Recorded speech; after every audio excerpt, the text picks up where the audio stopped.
Je m'appelle Fabrice Cuneau, je gère une exploitation en AOP Comté Mont d'Or sur le plateau de Morteau. La ferme se situe à 1000 mètres d'altitude. Nous exploitons 165 hectares en monoculture d'herbe et environ nous avons 200 animaux de race montbéliarde sur l'exploitation. Mes fonctions, je suis président de la fruitière AOP Comté de la fromagerie GA, une fruitière qui groupe 24 exploitants. Et puis parallèlement à ça, je m'occupe aussi du dossier Copagnol puisque je suis président de la commission Copagnol à Fredon en France et vice-président de la Fredon Franche-Comté.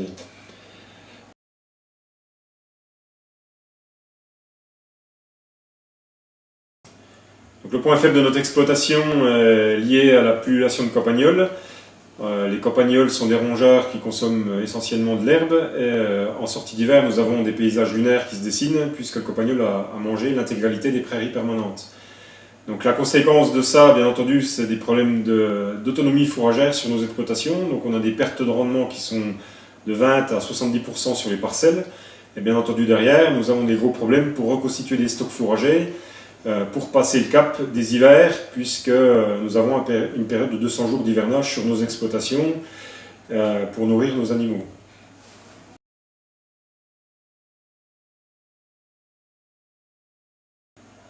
Alors pour pallier à cette pullulation de Copagnol, en 2007 j'ai signé un contrat de lutte avec Fredon de Franche-Comté pour mettre en place des mesures alternatives et des mesures chimiques sur mon exploitation. Alors, les mesures alternatives sont les suivantes, donc c'est retournement des prairies permanentes pour casser la mosaïque paysagère et puis aussi casser le réseau de galeries que les Copagnols tissent au fil des années. C'est aussi décompacter les prairies puisque en décompactant, là aussi on a des vibrations qui s'opèrent sur le sol et ça permet l'effondrement des galeries des Copagnols. L'alternance fauche-pâture, donc est aussi un moyen d'une alternative biologique puisque par le piétinement des vaches, là aussi, les vaches écrasent les galeries des Copagnols, donc gênent leur développement. Et puis enfin, on a la pose des perchoirs pour les prédateurs, les rapaces, et ce qui nous permet de passer des mesures alternatives.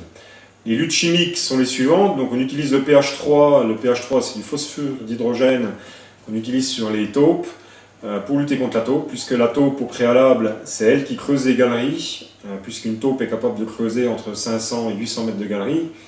Et le Copagnol, lui, derrière, ne fait qu'emprunter le réseau que la taupe a creusé. Donc il faut aussi qu'on lutte contre la taupe pour pouvoir lutter contre le Copagnol. Donc pour lutter contre la taupe, on utilise donc ce phosphure d'hydrogène, appelé plus couramment pH3. Et puis en dernier lieu, on utilise la bromadiolone de façon parcimonieuse, puisqu'on a fait de gros efforts de réduction d'utilisation de cette molécule, puisqu'en 1998, on utilisait à peu près 20 kg de blé d'appât à l'hectare pour passer environ à moins de 1 kg à 2 kg par passage sur les mêmes hectares.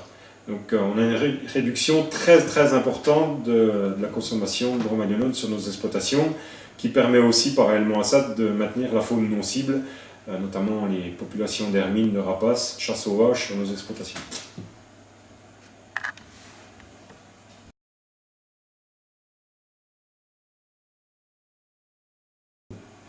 Alors l'impact économique, bien entendu, il y en a un par rapport à la pullulation de Copagnol. Il peut être très important sur les exploitations. Des études récentes ont prouvé que l'impact sur l'EBE allait de 10 à 40 000 euros par exploitation. Donc il est essentiellement lié à la perte fourragère, qu'il faut reconstituer le stock pour la période hivernale, et puis tous les effets indirects qu'il y a bien entendu sur le troupeau, notamment dans nos AOP fromagères, puisqu'on a des fourrages qui sont quand même qui risquent d'avoir des souillures par la terre, donc de la présence de butyrique, et derrière qui peuvent perturber la fabrication de nos comtés.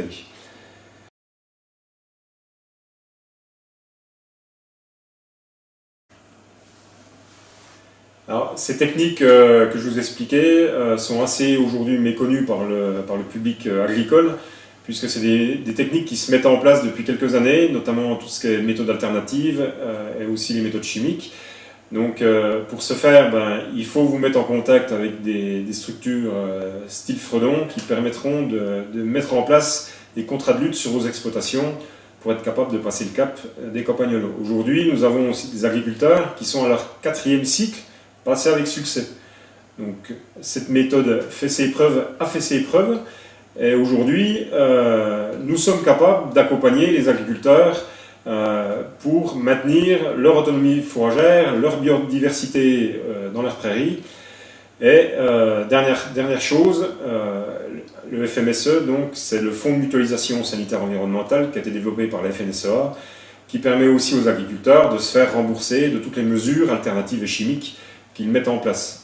Donc ça permet aussi un accompagnement financier des agriculteurs qui veulent s'engager dans la lutte pour lutter contre le campagnol.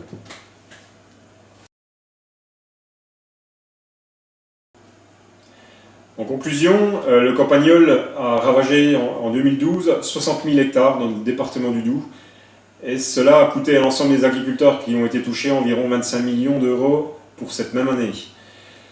Il est vrai que s'engager dans la lutte collective apporte beaucoup de sérénité chez les exploitants, puisqu'on est capable de passer l'épulation sans trop de soucis.